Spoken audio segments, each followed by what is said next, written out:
So hello everyone, welcome back to this lecture series of fluid mechanics. This is lecture number 37 of the video lecture series, and in this lecture we are going to start a new topic, meta center.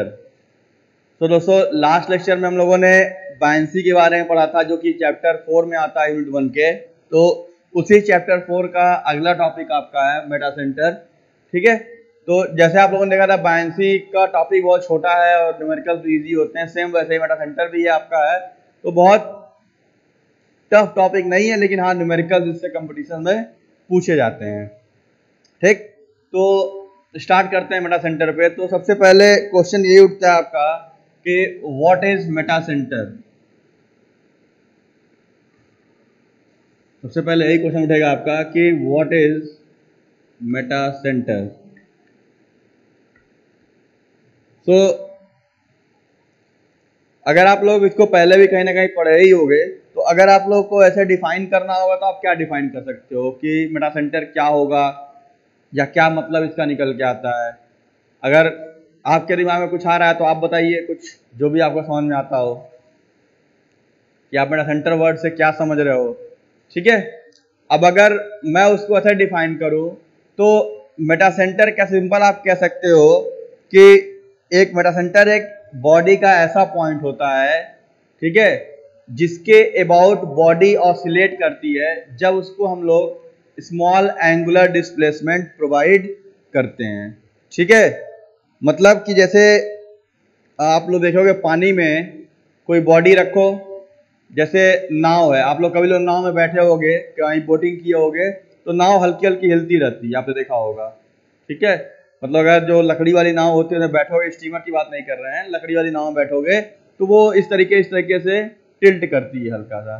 ठीक है, तो oscillation सभी लोग समझते हो कि आप लोग पेंडुलम वाला पढ़े होगे। तो ऑसिलेशन क्या होता है कि जैसे मान लो ये आपका एक पेंडुलम है, तो इसका ऑसिलेशन क्या हो जाएगा, एक बार यहाँ जाएगा, ठीक है, फिर एक बार यहाँ जाएगा, इस तरीके से ये मतलब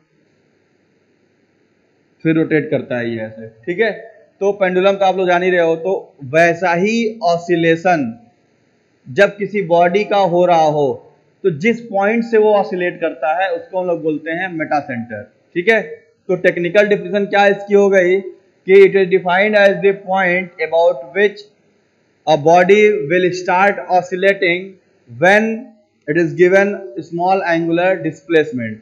मतलब अगर हम उसको किसी भी तरीके से स्मॉल एंगुलर डिस्प्लेसमेंट देंगे, मतलब ऐसे मान लो ये बॉडी है, ऐसे पानी में रखा हुआ है, मान लो ये इसका सेंटर है, तो इसको हम ऐसे अगर टिल्ट कर दिए तो ये ऐसे ऐसे ऑसिलेट हो रहा है इस तरीके से। ठीक, तो अब ये जिस पॉइंट के अबाउट ऑसिलेट हो रहा है उसको हम लोग बोलते हैं मेटा सेंटर। ठीक है, ये बात समझ में आ गई आप लोगों को, तो इसको नोट कर लीजिए, लिख लीजिए इसको। Metacentre is defined as Meta center is defined as the point about which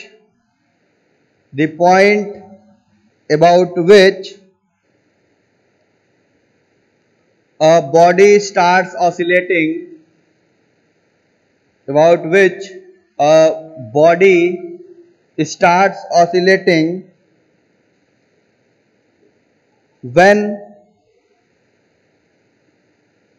the body is tilted by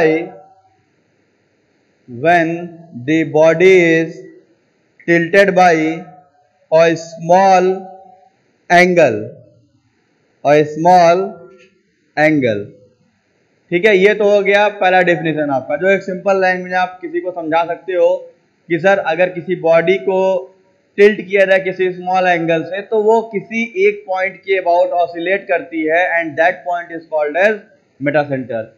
अब अगर कोई इसको कहे कि भाई इसको कैलकुलेट कैसे करोगे या इसका टेक्निकलिटी आप कैसे समझाओगे कि हमको क्या समझ में आएगा कि भाई कहाँ मेटा सेंटर हो रहा होगा।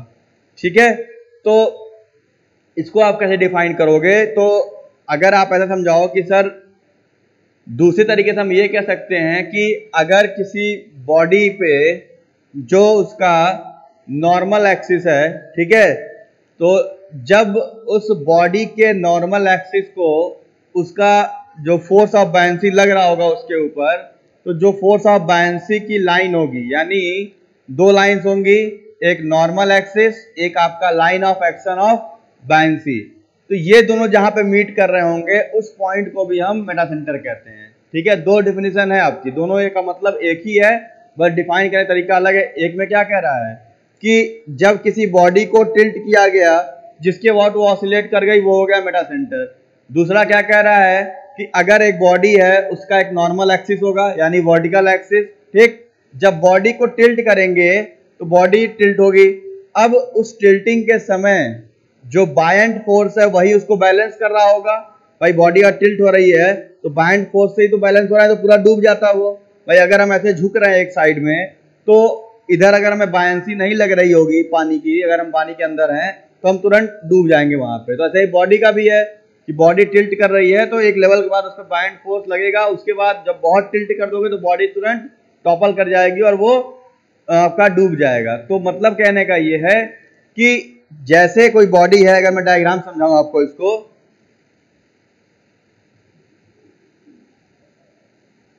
कैसे समझो आप लोग,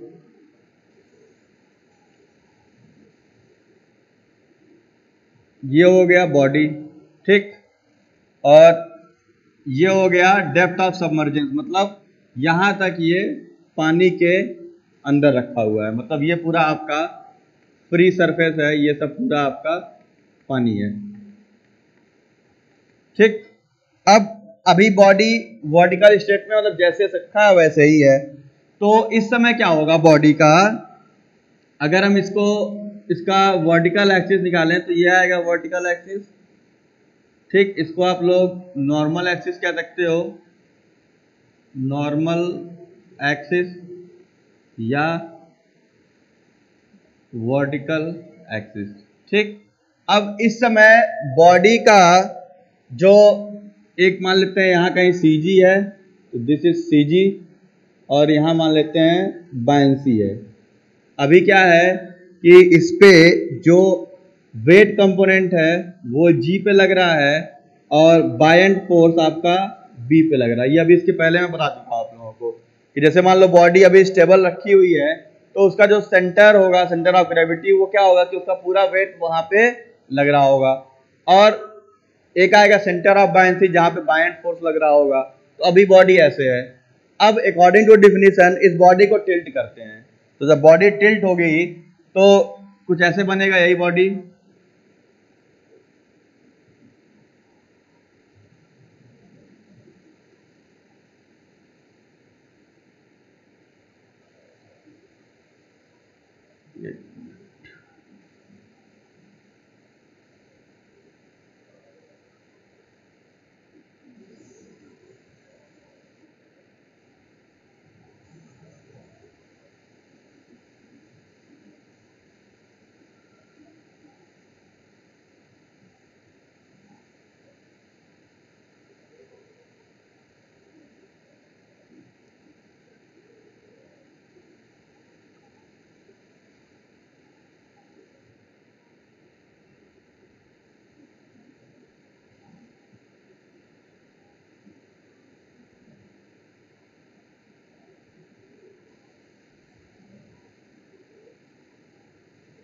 मान लो ये बॉडी ऐसे टिल्ट हो गई, ठीक। अब क्या होगा कि भाई नॉर्मल एक्सिस तो बॉडी के साथ ही होगा। Normal axis of the body क्या है, मतलब बॉडी के हमेशा वो परपेंडिकुलर रहे, तो ये एक्सिस जो होगी वो बॉडी के ही परपेंडिकुलर होगी, तो वो एक्सिस भी हमारा यहाँ पे होगा, ये जैसे था वैसे ही रहेगा। This is your normal axis, ठीक।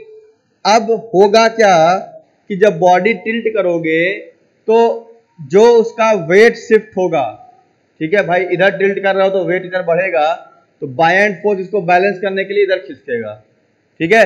जैसे मैं टिल्ट हो रहा हूं तो अगर कोई नीचे सपोर्ट दे रहा होगा तो उसको भी शिफ्ट होना पड़ेगा, अगर वो शिफ्ट नहीं होगा तो वो सपोर्ट नहीं कर पाएगा। तो मतलब क्या है कि अब इसका जो फोर्स ऑफ बायंसी है, पहले ऐसे लग रहा था, अब वो आपको कहीं यहां से दिखाई देगा, आपको कुछ इस वाले लाइन से आपको दिखाई देगा। ये हो गया आपका फोर्स ऑफ बायंसी।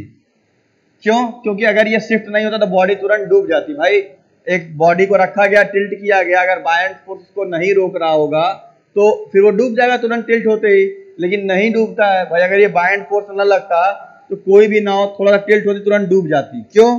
क्योंकि बायएंड फोर्स का नहीं लगता, नाव ऐसे हुई तुरंत डूब गया। लेकिन आप देखते हो नाव हल्का टिल्ट होता है फिर सीधा हो जाता है, तो मतलब क्या हो गया कि जब वो टिल्ट हो रहा है तो वेट इधर भागता है, बायएंड इधर भागता है, दोनों अपने आप को काउंटर बैलेंस कर लेते हैं कि भाई एक का कपल इधर जनरेट होगा और एक का कपल मतलब जो मूवमेंट जनरेट हो रहा है दोनों का मिला करके, तो एक मूवमेंट इधर लगा रहा है, एक मूवमेंट इधर लगा रहा है, दोनों मिलकर अपने आप को काउंटर बैलेंस कर रहे हैं कि भाई आपको एक आदमी नीचे खींच रहा है, एक आदमी आपको ऊपर खींच रहा है, दोनों साइड से आप बैलेंस रहो। क्योंकि देखो सेंटर ऑफ ग्रेविटी क्या है, वहां पे वेट लग रहा है, वेट कहाँ लगेगा? नीचे की ओर, और बायएंड फोर्स कौन सा फोर्स है? जो नीचे से ऊपर लगता है। तो यही दोनों मिलकर उस बॉडी को बैलेंस करते हैं। तो अब दूसरी डिफिनेशन ये कहती है कि भाई ये हो गया इसका, this is centre of gravity,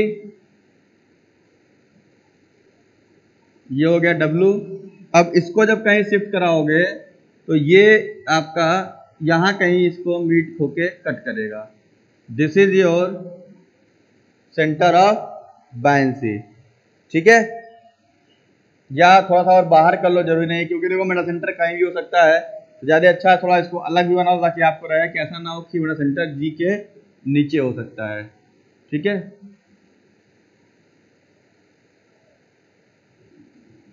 इसे अभी ऐसे बना है, मान लीजिए बायएंड फोर्स आपका खिसक के यहाँ कहीं आ गया। और एक चीज और, मेटा सेंटर बॉडी के अंदर हो सकता है, बॉडी के बाहर हो सकता है, बहुत दूर भी हो सकता है, ठीक है? जितना दूर होगा उतना सेफ माना जाता है। क्यों?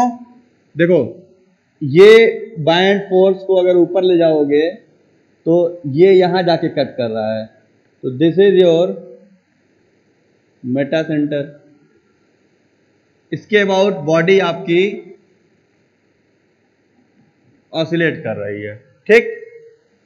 अब देखो ये अगर नीचे यही होता तो इसका मतलब क्या होता? बॉडी अगर अब इससे ज्यादा टिल्ट होती तुरंत ये डूब जाता, लेकिन अभी क्या है, इसके पास चांस है, इसको इतना स्पेस मिल रहा है टिल्ट होने के लिए।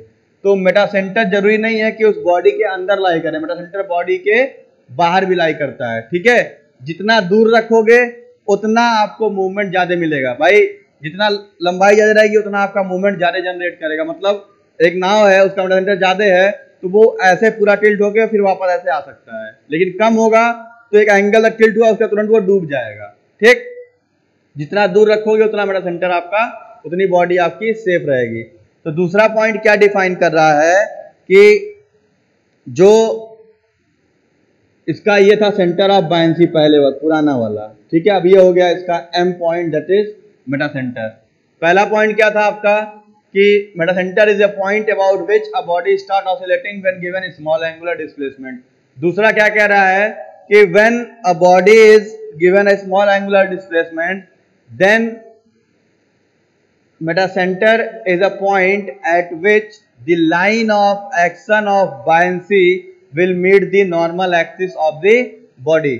मतलब ये जो बायएंड फोर्स का लाइन ऑफ एक्शन है, मतलब जैसे ये चल रहा है वो नॉर्मल एक्सिस को जहां कहीं भी कट करेगा उस पॉइंट को हम बोलेंगे मेटा सेंटर। ये हो गया एकदम टेक्निकल डिफिनेशन जिससे आप समझा सकते हो कि सर ऐसे बॉडी वर्टिकल रखी है, उसका सब एक्सिस वर्टिकल है, हमने टिल्ट कर दिया तो बायएंड फोर्स खिसकेगा उसको शिफ्ट करने के लिए। भाई पहले बीच में था तो टिल्ट हुआ तो बायएंड इधर आएगा क्योंकि उसको बैलेंस करना है, नहीं करेगा तो डूब जाएगा। तो जितना दूर गया तो उसका एक्सिस चेंज हो गया। अब वो लाइन ऑफ एक्शन ऑफ बायएंसी उस नॉर्मल एक्सिस पे जहां कहीं मिलेगा, जिस पॉइंट पे कट करेगा उसको हम बोल देंगे मेटा सेंटर। तो सेकंड डिफिनेशन भी नोट कर लो।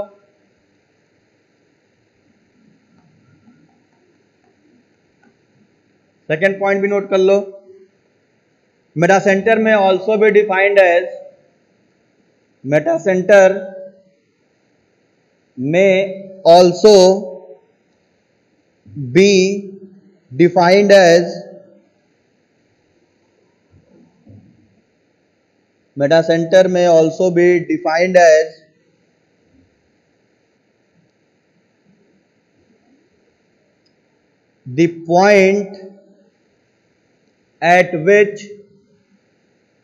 the point at which the line of action of the force of buoyancy, the point at which the line of action of the force of buoyancy, buoyancy, line of action of the force of buoyancy will meet the normal axis of the body, will meet the normal axis of the body when the body is given a small angular displacement, when the body is given as a small angular displacement.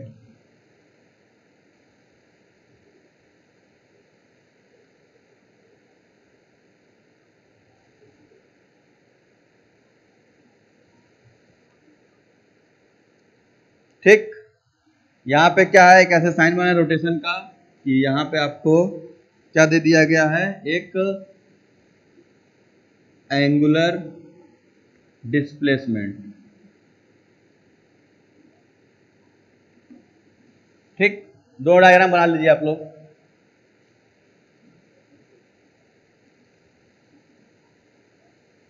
और ये जो M point है इसी को हम लोग बोलते हैं मेटा सेंटर। ठीक है,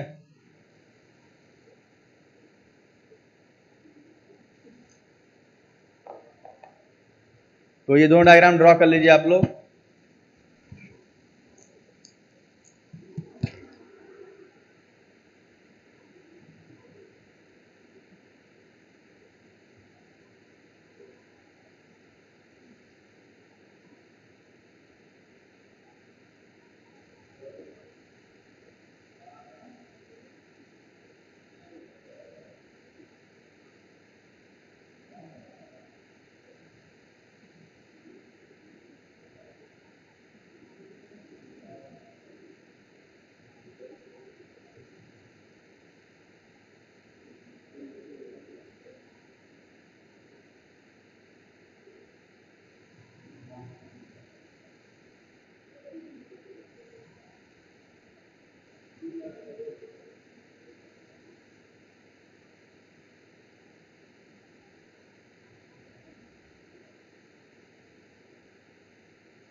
तो ये इतना नोट हो गया होगा आप लोगों का। तो ये हो गया ओवरऑल मेटा सेंटर के बारे में। ठीक है, अगर इक्विलिब्रियम कंडीशन बात करोगे तो मेटा सेंटर और सेंटर ऑफ ग्रेविटी दोनों एक ही लाइन में लाई करने चाहिए। मतलब अगर इक्विलिब्रियम कंडीशन रखा जाए तो ये दोनों एक एक्सिस पे लाई होने चाहिए। ठीक, अब इसी में एक पॉइंट आता है मेटासेंट्रिक हाइट। ठीक है, एक टॉपिक इसी में और है आगे, मेटासेंट्रिक हाइट। ये इंपॉर्टेंट है क्योंकि इसी पे आपको न्यूमेरिकल सॉल्व करना होता है। ठीक है, मेटासेंट्रिक हाइट एक लाइन का सिंपल डेफिनेशन है ये आपका, कि सिंपल कहते हो the distance between the centre of gravity and metacentre of a floating body is called metacentric height. ठीक है, क्या कहा आप, बताया गया आपको, डिस्टेंस बिटवीन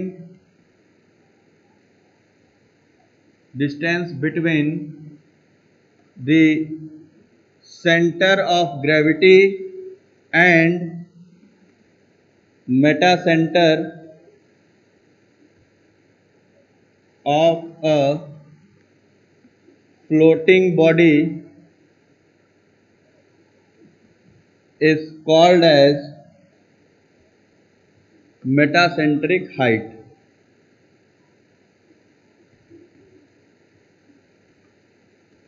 ठीक है, ये इतना होता है कि सेंटर ऑफ ग्रेविटी से जो मेरा सेंटर यानी इस G से इस M तक का पॉइंट, यानी अगर मैं इसको ऐसे खींचता हूं तो ये जो हाइट है, मतलब एक तो G जहां पे था वहीं रहेगा, वो तो चेंज होगा नहीं। ये line of action of buoyancy, जो फोर्स ऑफ बायंसी है वो कहीं जाके ऊपर मीट करेगा, तो वो डिस्टेंस आपकी हो जाएगी मेटासेंट्रिक हाइट, मतलब G और M के बीच की दूरी।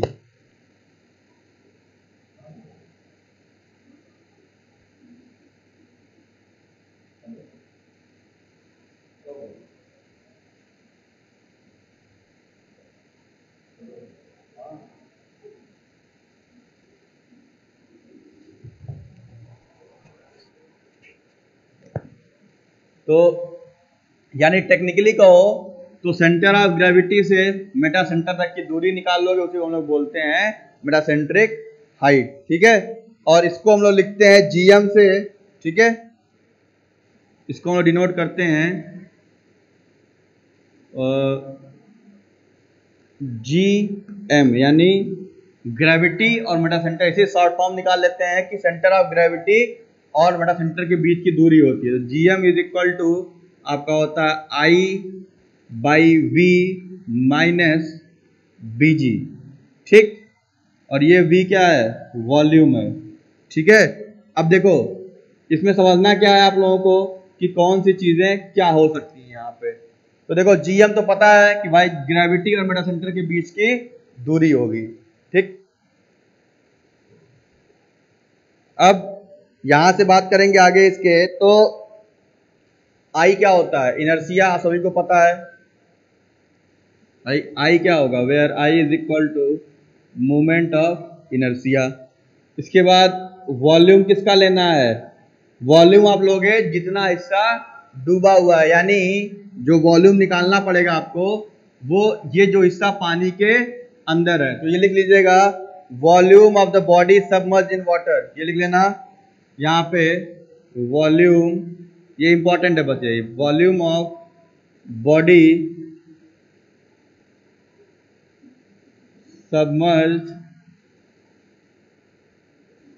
In water, volume of body submerged in water, यानी कि कितना हिस्सा बॉडी का पानी के अंदर है, वही वॉल्यूम को कैलकुलेट करना है। ठीक, आई तो पता ही होगा आपका, मोमेंट ऑफ इनर्शिया, और ये जो होगा सिंपल आपको ये ध्यान देना है कि ये जो इनर्शिया निकलेगा ये अबाउट वाई एक्सिस होगा, मोमेंट ऑफ इनर्शिया यानी अबाउट वाई एक्सिस। ठीक है, ये जो आई निकला है ये आपका अबाउट वाई एक्सिस होगा, मतलब कि जैसे ये बॉडी ऐसे फ्लोट कर रहा है, ठीक, तो ये हो गया एक्स, ये हो गया वाई। तो ऐसे कोई नाव है तो देखो हम लोगों को नाव किसके अबाउट हिलती है, इस एक्सिस के अबाउट, ना कि ऐसे ऐसे। कोई नाव होगा, ऐसे नाव है कोई, ठीक है, तो ये ऐसे टिल्ट होता है, ना कि आगे पीछे। देखते हो ना, नाव सेंटर से लेफ्ट, सेंटर से राइट टिल्ट होता है। तो उसके लिए क्या हो गया, ये फेस हो गया वाई एक्सिस, ये फेस हो गया एक्स एक्सिस। तो इनर्शिया किसके अबाउट लेंगे हम लोग, जिसके अबाउट वो रोटेट करता है या ऑसिलेट करता है। तो ये बॉडी है तो ये ऑसिलेट किसके अबाउट कर रहा है, अपने वाई एक्सिस के अबाउट, क्योंकि एक्स होता तो आगे पीछे ऑसिलेट होता, लेकिन अभी ये लेफ्ट राइट हो रहा है। तो इनर्शिया हमेशा किसके अबाउट निकालोगे, अबाउट वाई एक्सिस। ये ज्यादा इंपॉर्टेंट है आपके लिए, ठीक। वॉल्यूम किसका हो गया, सबमर्ज्ड बॉडी का, जितना हिस्सा पानी के अंदर है उसका वॉल्यूम निकाल लेंगे। और उसके बाद आता है बीजी। तो देखो बी क्या है, B is the centre of buoyancy और G is the centre of gravity, यानी बायंसी जहां पे लग रही थी वहां से सेंटर ऑफ ग्रेविटी के बीच की दूरी, ठीक है। बीजी क्या हो जाएगा, distance between buoyancy and centre of gravity, ठीक है। फॉर्मूला क्या है, GM is equal to I by V minus BG. I moment of inertia about Y axis, volume of the submerged body, BG distance between centre of gravity and buoyancy, ठीक। ये इतना हो गया। तो मेरा सेंटर में आपको यही इतना देखना है, बाकी न्यूमेरिकल्स किए जाएंगे तो न्यूमेरिकल ज्यादा अच्छा रहेगा एक्सप्लेन करना, क्योंकि थ्योरी में कुछ है नहीं इसमें। सिंपल है कि मेरा सेंटर होता क्या है, जिस पॉइंट के अबाउट बॉडी ऑसिलेट कर रही है दैट इज मेरा सेंटर, और जी से एम के बीच की दूरी को हम कहते हैं मेरा सेंट्रिक हाइट। तो ये इतना डिस्क्रिप्शन था आपका। अगर आपको नोट डाउन करना हो तो ये इतना नोट कर लो, ठीक है। फिर मैं नेक्स्ट लेक्चर में न्यूमेरिकल कराता हूँ आप लोगों को, ठीक है। इसमें थ्योरी रहने देते हैं, नेक्स्ट लेक्चर में न्यूमेरिकल करेंगे। तो अभी इसको नोट कर लो 1-2 मिनट, फिर मैं बंद कराता हूँ इसको, ठीक है।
तो आई थिंक ये नोट हो गया आप लोग का। फार्मूला ही मेन है, GM equal to I by V minus BG, ये याद कर लीजिएगा आप लोग, ठीक है। डेरिवेशन वगैरह इस फार्मूले पे नहीं आता है, सिंपल आपको न्यूमेरिकल देगा। तो न्यूमेरिकल हम लोग कल सॉल्व करेंगे इसके नेक्स्ट लेक्चर में। So thank you very much for watching, see you in the next lecture.